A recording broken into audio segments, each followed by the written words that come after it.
たけしは大学1年生です。今日は初めてのアルバイトの日です。ちょっとドキドキしています。たけしはコンビニの前に立っています。そしてドアを開けました。おはようございます。店長は言いました。おはようございます。たけしさんですね。はい、よろしくお願いします。店長は言いました。ここではいろいろな仕事をしなければなりません。たけしは少しびっくりしました。たくさんありますか？はい。でも、大丈夫ですよ。店長は優しく言いました。まず、レジを覚えましょたけしは聞きました。メモをしてもいいですか？う。はい、いいですよ。たけしはノートに書いています。レジ、お金、レシート。しばらくしてお客さんが来ました。たけしは言いました。いらっしゃいませ。でも、声がちょっと小さいです。店長は小さな声で言いました。もっと大きい声で言った方がいいですよ。たけしはもう一度言いました。いらっしゃいませ。今度は大きい声です。お客さんはおにぎりを買いました。たけしは少し慌てています。これでいいですか？ピン、ピン。でも、間違えました。すみません。店長が来ました。大丈夫ですよ。ゆっくりしてください。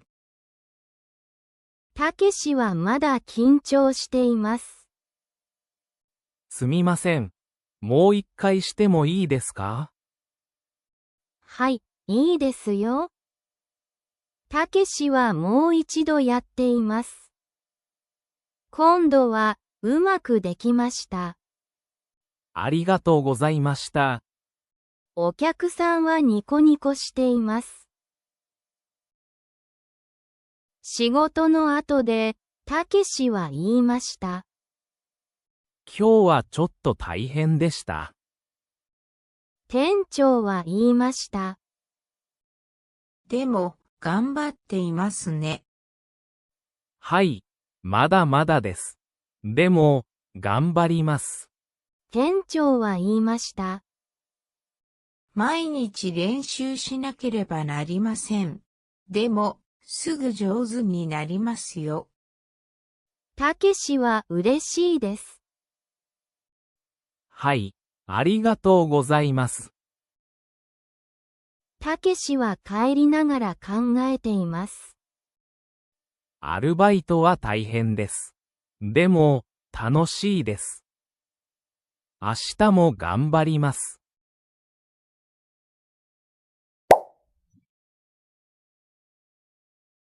たけしは大学1年生です。今日は初めてのアルバイトの日です。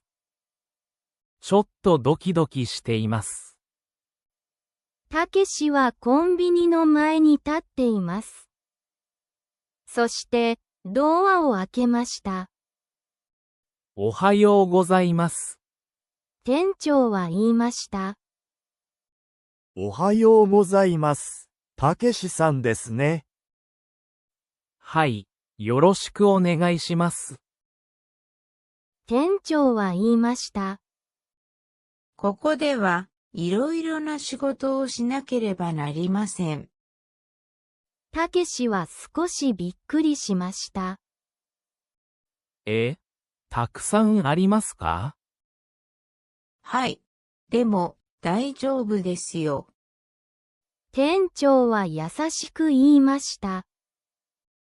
まず、レジを覚えましょう。たけしは聞きました。メモをしてもいいですか？はい、いいですよ。たけしはノートに書いています。レジ、お金、レシート。しばらくして、お客さんが来ました。たけしは言いました。いらっしゃいませ。でも、声がちょっと小さいです。店長は小さな声で言いました。もっと大きい声で言った方がいいですよ。たけしはもう一度言いました。いらっしゃいませ。今度は大きい声です。お客さんはおにぎりを買いました。たけしは少し慌てています。これでいいですか？ピン、ピン。でも、間違えました。すみません。店長が来ました。大丈夫ですよ。ゆっくりしてください。たけしはまだ緊張しています。すみません。もう一回してもいいですか？はい、いいですよ。たけしはもう一度やっています。今度はうまくできました。ありがとうございました。お客さんはニコニコしています。仕事の後で、たけしは言いました。今日はちょっと大変でした。店長は言いました。でも、頑張っていますね。はい、まだまだです。でも、頑張ります。店長は言いました。毎日練習しなければなりません。でも、すぐ上手になりますよ。たけしは嬉しいです。はい、ありがとうございます。たけしは帰りながら考えています。アルバイトは大変です。でも、楽しいです。明日も頑張ります。